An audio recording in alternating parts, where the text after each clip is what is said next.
Admiral Jake Morrison sat in his command chair on the bridge of the USS Vengeance. The massive human battlecruiser moved slowly through space near the outer colonies. It was supposed to be a routine patrol mission. Nothing exciting ever happened out here. That changed when Lieutenant Amy Foster turned around from her communications station. Her face was pale and her hands were shaking. "Admiral, we're getting a transmission. It's coming from everywhere. Every human colony, every ship, every station is receiving it at the same time." Morrison frowned. That was impossible. No one had technology that could broadcast to the entire human empire at once. Not even humans had figured that out yet. "Put it on screen," he ordered. The main display flickered to life. What Morrison saw made him lean forward in his chair. An alien stood before them, but not like any alien humans had seen before. This creature was tall and proud, with silver skin and 4 arms. Morrison recognized the species immediately. It was a Zephyrian, the same Zephyrians who had called humans primitive apes 50 years ago, the same ones who had attacked human colonies and killed millions of people, the same ones who thought they owned the galaxy because they had been the strongest race for 2,000 years. But this Zephyrian looked different. It looked scared. "I am High Chancellor Vextar of the Zephyrian Empire," the alien said. Its voice was deep but filled with something Morrison had never heard from a Zephyrian before. "Fear. I speak to the humans of Earth and all their colonies. We need your help."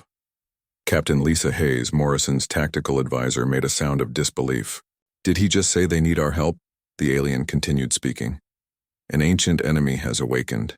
They call themselves the Devourers. They consume everything. Planets, stars, entire systems. Nothing stops them. They eat everything and leave. Only empty space behind." Morrison watched as the display changed. It showed what had once been a beautiful planet covered in cities and forests. Now it was just a dead rock floating in space. Everything was gone. The oceans, the atmosphere, even the metals deep in the planet's core. "Our empire once had 10 million ships," Vextar said. "Now we have less than 50,000. They destroyed 1,000 years of civilization in just 6 months. 17 different species have been completely wiped out. We are next." The image changed again. This time it showed space battles. Morrison could see Zephyrian warships, the same ones that had given human forces so much trouble during the war. But they were running away from something. Dark shapes moved through space like living shadows. As Morrison watched, one of the shadow creatures reached out with long tentacles and grabbed a Zephyrian battleship. The ship disappeared into the creature's body and was gone. "We offer complete surrender," Vextar continued. "All our territory, all our technology, all our resources. We will serve humans as slaves if necessary. We only ask that you help us fight the Devourers. We have heard stories of your death ships and your warriors who feel no fear.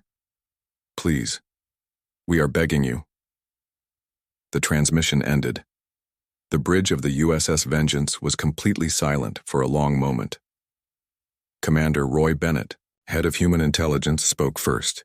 "Admiral, this could be a trick. The Zephyrians are known for their deception." "No," Captain Hayes said, studying her tactical display. "Look at these readings. The energy signatures match what we know about ancient weapons. These Devourers are real." Lieutenant Foster was monitoring other communications channels. "Sir, I'm picking up civilian transmissions from Zephyrian space. Whole planets are screaming for help. Billions of people are dying." Morrison stood up and walked to the main display. He had fought the Zephyrians for 12 long years. He had seen what they did to human colonies. He had watched them laugh as they killed human children. He had sworn he would never forget and never forgive. But this was different. The creature on the screen had not been the proud warrior who had declared humans unfit to exist among the stars. This had been a broken leader watching his people die. "Sir," Commander Bennett said, "I'm getting reports from our deep space sensors. Something is moving through Zephyrian territory. Something big. Our computers estimate at least 300 massive objects, each one larger than our biggest battleships. Dr. Alan Rodriguez, the ship's science officer, looked up from his station. Admiral, I've been analyzing the data they sent us. These devourers appear to be some kind of biological weapon. They were created to destroy entire civilizations and then go dormant until activated again. Someone or something woke them up. Morrison thought about this. If the devourers destroyed the Zephyrian Empire, they would absorb all that technology and knowledge. They would grow stronger. Eventually, they would come for human space, and they would be much more powerful than they were now. How long do we have? Morrison asked. Based on their current rate of expansion, Dr. Rodriguez said, they'll finish, consuming Zephyrian space in about 8 months. After that, they'll need new feeding grounds. Captain Hayes brought up a star map. The closest human colonies to Zephyrian space are the mining worlds in the Kepler system. 2 million people live there. Morrison stared at the map. 2 million humans who had no idea what was coming for them. Men, women, and children who would be consumed just like the Zephyrians were being consumed now. But there was something else. Something that made Morrison's blood run hot instead of cold. For 50 years, humanity had been expanding into space, looking for new challenges and new enemies to test themselves against. They had beaten the Zephyrians, but only after the aliens had sued for peace. Humans had never found an enemy that truly challenged them. Now they had found one. Communications, Morrison said. Get me a direct line to Earth Command. Priority 1. Yes, sir, Lieutenant Foster replied. Morrison turned to his officers. Gentlemen, lady, we have a decision to make. The Zephyrians are offering us everything, in exchange for our help. But I'm not interested in their gratitude or their surrender. What are you interested in, sir? Captain Hayes asked. Morrison smiled, and it was not a pleasant expression. I'm interested in finding out what happens when an unstoppable force meets an immovable object. The devourers think they're unstoppable. Let's show them what immovable looks like. He turned back to the communication station. Foster, when you get Earth Command on the line, tell them to begin immediate mobilization of all fleet assets, full war production, and tell them to wake up the Titan shipyards. Sir, Commander Bennett said carefully, the Titans have never been tested in actual combat. Then it's time for a field test, Morrison replied. The Zephyrians asked for mercy. They're going to get something much better than that. They're going to get a demonstration of why you should never wake up a sleeping predator. Outside the viewports of the USS Vengeance, stars twinkled peacefully in the dark. But Morrison knew that peace was about to end. Somewhere out there, ancient, destroyers were consuming worlds, and humanity was about to remind the galaxy why evolution had made them the most dangerous species in known space. General Carl Thompson walked into the emergency meeting room on Earth. The most powerful humans in the galaxy sat around the large table. Representatives from every human colony had gathered in just 6 hours. Some attended through holographic projections from distant worlds. Others had traveled through space using the fastest ships available. Senator Kate Williams from the Centauri colony spoke first. She was angry. Why are we even discussing this? The Zephyrians killed millions of our people. They called us animals. They said we didn't deserve to live among the stars. Let them face their own problems. Many people in the room agreed with her. The war with the Zephyrians had ended only 30 years ago. Most of the people in this room remembered the attacks on human colonies. They remembered the burned cities and the mass graves. But Dr. Alan Rodriguez had different information. He stood up and activated a holographic display in the center of the room. If we let the devourers consume the Zephyrian Empire, they will become much stronger. They will absorb 2,000 years of Zephyrian technology and military knowledge. When they come for us, and they will come for us, we'll be facing an enemy that knows everything the Zephyrians knew about warfare. The room became quiet. Everyone understood what that meant. The Zephyrians had been the dominant military power in the galaxy for centuries. Their weapons and tactics were advanced beyond anything most species could imagine. Only humans had been able to match them, and that had taken 12 years of brutal war. Colonel Steve Parker had fought in that war.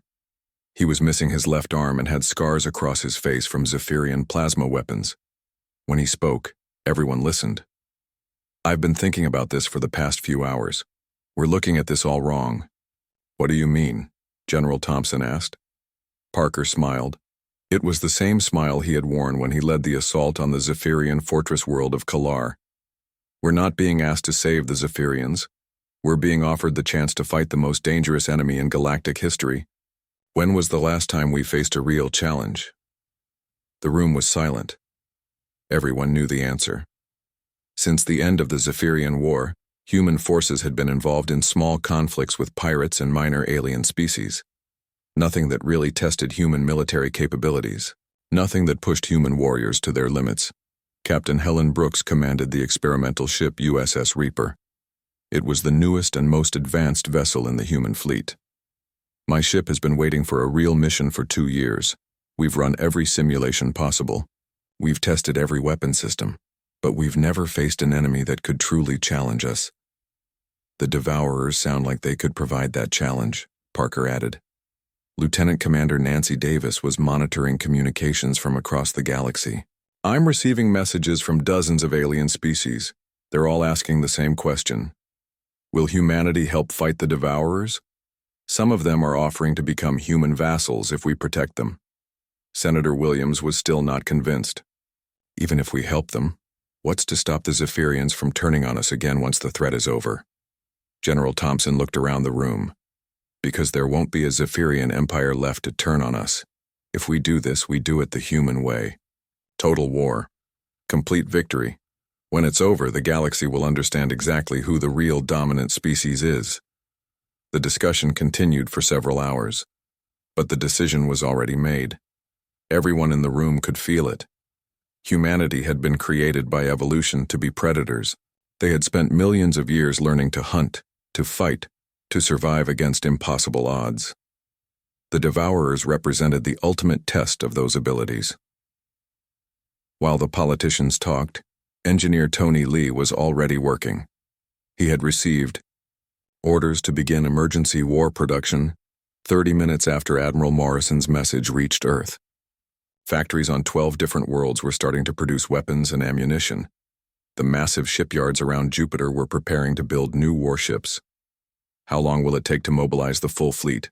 General Thompson asked. 72 hours for the first wave, Lee replied through the communication system. 2 weeks for full mobilization? But sir, I need to know something. Are we planning to fight a normal war or a human war? Everyone in the room understood the difference. A normal war meant trying to minimize casualties and preserve resources. A human war meant using every weapon available, including the ones that other species considered too dangerous to use. What do you think? Thompson replied. I'll start producing the Nova bombs, Lee said. And I'll wake up the Titan shipyards. Captain Brooks leaned forward. The Titans have never been tested in combat. We don't even know if they'll work properly.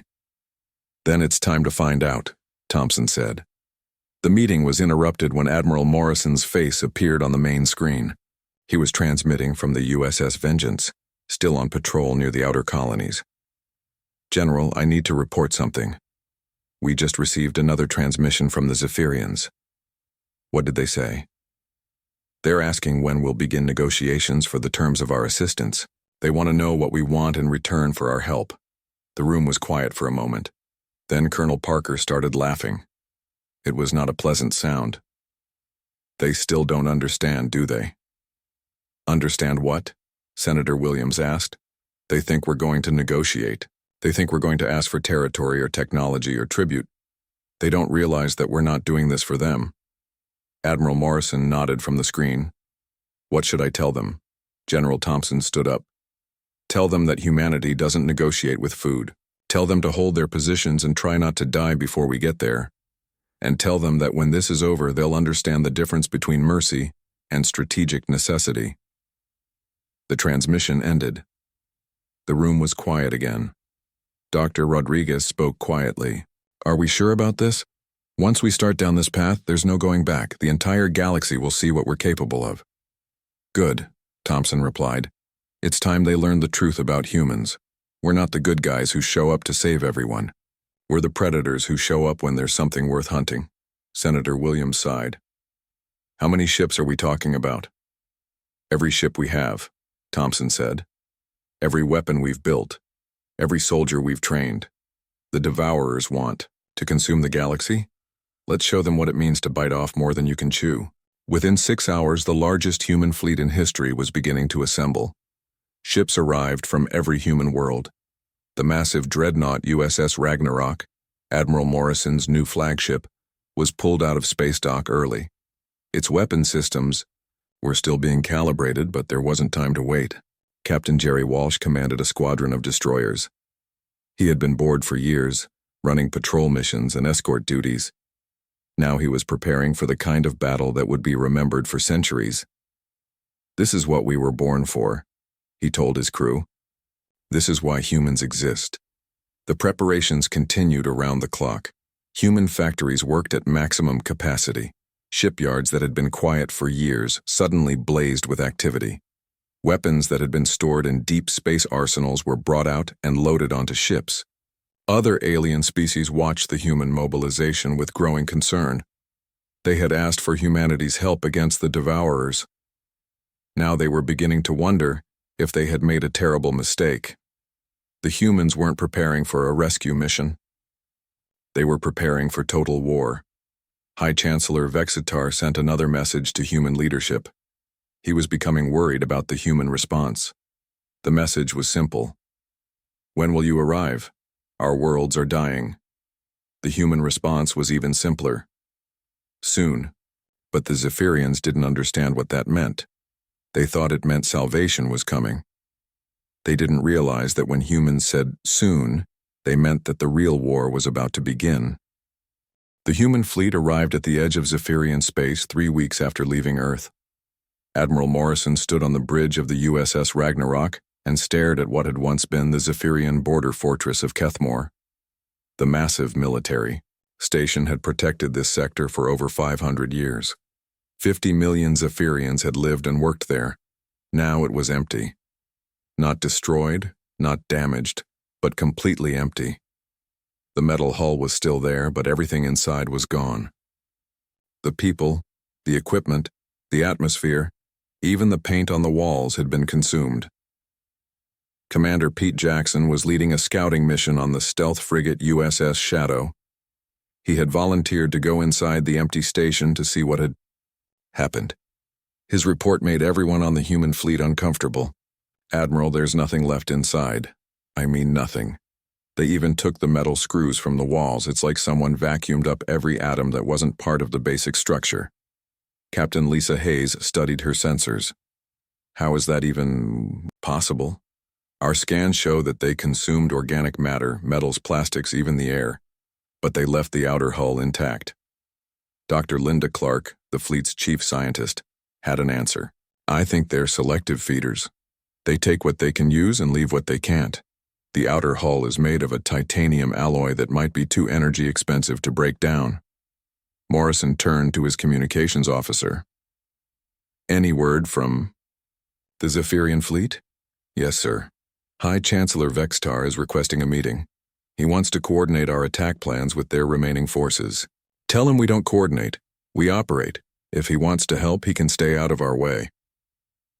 The first actual encounter with the Devourer happened 12 hours later. Captain Helen Brooks was patrolling in the USS Reaper when her sensors detected something massive moving between two dead planets. It was bigger than anything in the human fleet, roughly the size of a small moon. "This is Captain Brooks to all ships. I have visual contact with a Devourer entity. Beginning approach for reconnaissance." The creature looked like a living ship, but made of dark organic material instead of metal. Long tentacles stretched out from its body, each one several miles long. As Brooks watched, the tentacles were digging into the surface of a nearby planet, pulling up chunks of rock and dirt and feeding them into openings along the creature's hull. "It's eating the planet," Brooks reported, "literally consuming it piece by piece." The Devourer noticed the USS Reaper. Several tentacles moved toward the human ship. Brooks tried to retreat, but the alien creature was faster than expected. One tentacle wrapped around her ship and began pulling it toward a large opening in the Devourer's body. "All ships, this is Brooks. I'm being pulled into the target." Recommend immediate attack while it's distracted. But something unexpected happened. As the USS Reaper was pulled into the Devourer's feeding chamber, the ship's automatic systems activated. Every human warship was equipped with a self-destruct system that could be triggered if the ship was about to be captured. The system was designed to prevent enemies from learning human technology. The nuclear explosion inside the Devourer's body caused massive internal damage. The creature released the remains of the USS Reaper and began writhing in what looked like pain. Green fluid leaked from several wounds along its hull. "Did you see that?" Morrison asked his tactical officer. "It can be hurt." Captain Jerry Walsh was commanding a squadron of destroyers nearby. "Admiral, request permission to test a theory." Granted. Walsh ordered his ships to approach the wounded Devourer. Instead of trying to fight it from a distance, they flew directly toward the creature's feeding tentacles.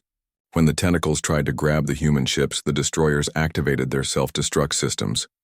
5 nuclear explosions went off inside the Devourer's body within 30 seconds. The creature stopped moving.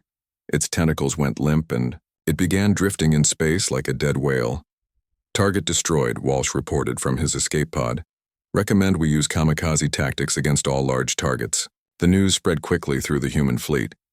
The Devourers were powerful, but they had a weakness.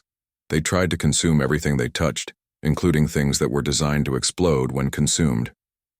Dr. Clark made another important discovery while studying the dead Devourer. "Admiral, these creatures communicate through some kind of shared consciousness. They're like a hive mind, but the connection can be disrupted." "How do we disrupt it?"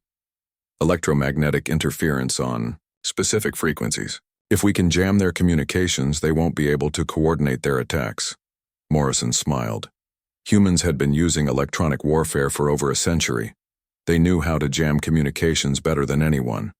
The real battle began 2 days later when the human fleet encountered a group of 7 Devourers feeding on the Zephyrian world of Velthura. The planet had once been home to 3 billion people. Now it was being slowly consumed by the massive creatures. "All ships, this is Admiral Morrison. We're going to test our new tactics. Electronic warfare ships will jam the enemy communications. Attack ships will use proximity detonation protocols. Do not attempt to preserve your vessels. Repeat, ship preservation is not a priority." The Zephyrians, listening to the human communications, were horrified. No military force in galactic history had ever used suicide tactics as a primary strategy. It went against every principle of warfare that civilized species followed. But it worked. The human electronic warfare ships began broadcasting interference on the frequencies Dr. Clark had identified. The Devourers immediately became confused and disoriented. They stopped coordinating their movements and began acting like individual animals instead of a unified force. Captain Lucy Adams commanded the cruiser USS Thunder. She led the first attack wave directly into the feeding tentacles of the largest Devourer. As her ship was pulled toward the creature's mouth, she waited until the last possible moment before detonating her nuclear warheads. The explosion tore a massive hole in the Devourer's body. But more importantly, it caused the creature to release partially digested material from its feeding chambers. The organic soup that poured out contained pieces of other Devourers that this creature had cannibalized. "All ships, did you see that?" Morrison called out. "They eat each other. If we can force them to release their stomach contents, they'll start feeding on their own kind." Commander Tony Lee had an idea. "Admiral, what if we use Nova bombs instead of regular nuclear warheads?" Nova bombs were humanity's most powerful weapons. They were designed to destroy entire planets by causing their suns to go supernova. They had never been used in ship-to-ship combat because they were considered too dangerous. "Do it," Morrison ordered. Lee's ship, the USS Devastation, flew directly into the mouth of a Devourer and detonated a Nova bomb. The explosion was so powerful that it vaporized the creature instantly, but it also released a massive cloud of organic matter into space. The remaining Devourers immediately swarmed toward the cloud and began feeding on it. Within minutes, they were fighting each other for the right to consume the remains of their dead companion. "They can't help themselves," Dr. Clark observed.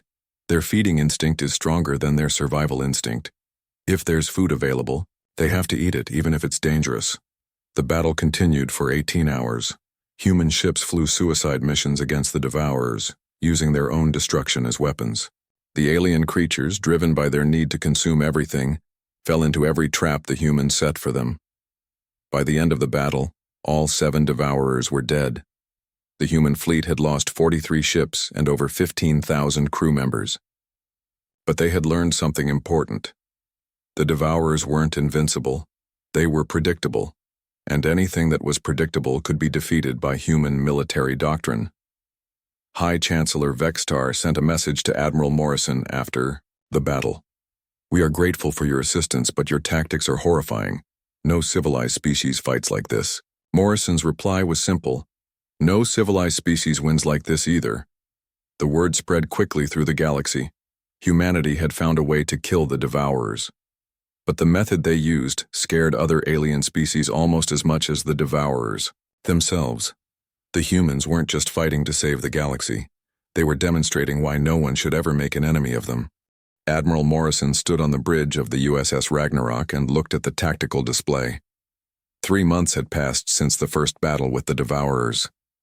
The human fleet had destroyed over 200 of the creatures, but there were still thousands more spread across Zephyrian space.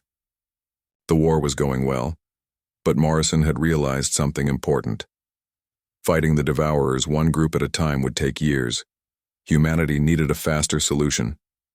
"Communications, get me Captain Rick Davis on the demolition fleet." Captain Davis commanded 50 ships loaded with Nova bombs. His job was supposed to be destroying enemy installations, but Morrison had a different mission for him. "Captain, I want you to begin destroying star systems." The bridge went quiet. Everyone turned to look at Morrison. Even for humans, destroying entire star systems was extreme. "Sir, are you talking about systems with planets that have people on them?" Davis asked. "Any system that could feed the Devourers. If there's nothing left to eat, they'll have to move somewhere else. And when they move, we'll be waiting for them." Dr. Linda Clark looked up from her science station. "Admiral, that would mean destroying hundreds of worlds. Billions of people could die." "Billions of people are already dying," Morrison replied. "The difference is that my way saves the galaxy." High Chancellor Vextar sent an urgent message when he learned about the human plan. "Admiral Morrison, you cannot destroy inhabited worlds. There are still millions of Zephyrians on those planets." Morrison's response was cold. "Then you should have evacuated them before the Devourers arrived. War is not convenient for civilians." But the human plan was more complex than simple destruction. Commander Beth Turner was in charge of evacuation operations. Her job was to remove Zephyrian civilians from doomed worlds and transport them to safe locations. Except the safe locations were not actually safe. They were bait. Turner's refugee ships were designed to attract Devourers.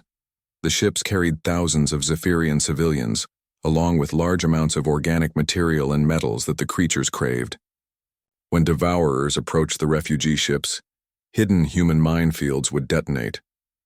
The Zephyrians were horrified when they learned about this plan. Using civilians as bait was considered the worst possible war crime by every civilized species in the galaxy. "You are using our people as living lures," Vexitar protested. "Your people are going to die anyway," Morrison replied. "At least this way, their deaths serve a purpose." The strategy worked perfectly. Devourers could not resist attacking ships full of potential food. They would swarm toward the refugee vessels and human mines would destroy them. The Zephyrian civilians usually survived because the refugee ships were heavily armored. But the psychological effect on both the Zephyrians and other alien species was devastating. Dr. Rodriguez made the most important discovery of the war while studying captured Devourer tissue samples. "Admiral, I don't think these creatures are actually alive. Not in any way we understand life." "What do you mean?" "They're weapons. Biological weapons created by some ancient civilization. They were designed to sterilize entire galaxies and then go dormant until activated again. This explained why the Devourers behaved so predictably. They were not thinking creatures making tactical decisions. They were following programmed instructions that were millions of years old. If they're weapons, then someone must have built a way to control them, Morrison said. Or destroy them, Rodriguez added. The breakthrough came when human scientists discovered that the Devourers were controlled by a central intelligence located near the galactic core. All of the creatures were connected to this central mind through quantum entanglement.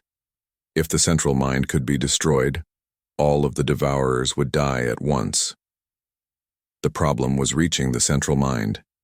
It was protected by over 10,000 Devourers, each one larger than anything the human fleet had encountered before. These creatures were the size of small planets, and they had been feeding for months. They were stronger and more dangerous than any enemy humanity had ever faced. Morrison assembled the largest human attack force in history. Over 1,500 ships, including the experimental Titan-class dreadnoughts that had never been tested in combat. The plan was simple: fight through the Devourer defenses and destroy the central intelligence. But Morrison had one more surprise. Major Susan Green volunteered to lead a special mission. Her team would pilot a modified transport ship into the heart of the Devourer collective. Instead of carrying conventional weapons, the ship would carry something much more dangerous: a quantum virus. Human scientists had created a computer virus based on human psychological warfare principles. The virus was designed to introduce concepts that Devourers had never experienced before: fear, doubt, self-preservation, individual thought. These creatures have existed as a collective mind for millions of years, Dr. Rodriguez explained. They have never experienced individual consciousness. If we can force them to become individuals, their hive mind will collapse. The final battle took place at the Nexus, a massive structure near the galactic core where the Devourer Central Intelligence was located. The human fleet arrived to find themselves facing an enemy force that defied imagination. The Devourers had grown enormous. Some were the size of moons. Others were even larger. They moved through space like living planets, their tentacles reaching out across thousands of miles.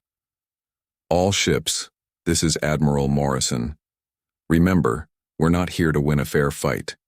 We're here to end this war. Use every weapon we have, hold nothing back. The battle was unlike anything in galactic history. Human ships flew directly into the mouths of creatures larger than cities. Nova bombs detonated inside Devourer bodies, causing explosions that could be seen from neighboring star systems. Titan-class dreadnoughts fired planet-killing weapons at point-blank range. For 6 hours, the human fleet fought its way through waves of Devourer defenders. Ships were consumed by the hundreds, but the survivors kept advancing toward the Central Intelligence. Major Green's ship, the USS Salvation, reached the heart of the Devourer collective just as the human attack began to falter. She piloted her vessel directly into the Central Intelligence, a massive organic structure that pulsed with alien thoughts. This is Major Green, beginning virus deployment. It's been an honor serving with you all. The quantum virus spread through the Devourer collective mind in seconds. For the first time in millions of years, individual Devourers began to think for themselves. They experienced fear. They questioned their purpose. They wondered if there might be something better than endless consumption. The effect was immediate and catastrophic. The Devourer collective mind shattered into billions of individual consciousnesses. Creatures that had worked together for eons suddenly found themselves alone and terrified. Many Devourers simply stopped functioning and died. Others began attacking each other as individual survival instincts overrode their programming. The largest, creatures, unable to cope with sudden individual awareness, turned their feeding apparatus on themselves. Within hours, the entire Devourer force was destroyed, not by human weapons, but by their own inability to exist as individuals. Captain Joe Mitchell led the cleanup operation. His job was to hunt down any surviving Devourers and destroy them, before they could re-establish their collective consciousness. The few creatures that survived the virus were confused and weak. They were easily destroyed by conventional weapons. The war was over. The galaxy was safe. But the cost had been enormous. The human fleet had lost over 800 ships and nearly 500,000 crew members. Entire Zephyrian star systems had been destroyed. Millions of civilians had died. Admiral Morrison met with High Chancellor Vextar, on the devastated world of Velthera. The Zephyrian leader thanked humanity for saving his people and offered to honor the original agreement: complete surrender and servitude to the human empire. Morrison's response shocked him. "We don't want your surrender. We don't want your servitude. We want you to remember this moment." "What do you mean?" "You begged us for mercy. You offered us everything you had in exchange for our help. But we didn't save you because you asked nicely. We saved you because the Devourers were a threat to human expansion. The fact that you survived is just a side effect." Vextar stared at the human admiral. "Then what do you want from us?" "Nothing, but we want you to tell every species in this galaxy what happened here. Tell them that when aliens beg for mercy, humans don't offer salvation. We offer a demonstration of why begging should never be necessary." Morrison walked away, leaving Vextar alone among the ruins of his world. The war's aftermath changed the galaxy forever. The Zephyrian Empire was broken and scattered. Other alien species began forming defensive alliances, not against external threats, but against the possibility of human aggression. Humanity had saved the galaxy from the Devourers, but in doing so, they had revealed something that terrified every other species. Humans were not the heroes who showed up to rescue everyone. They were the apex predators who eliminated threats to their own survival. The galaxy had asked for mercy and received destruction. They had begged for salvation and gotten conquest. And now they understood that sometimes the cure could be more dangerous than the disease.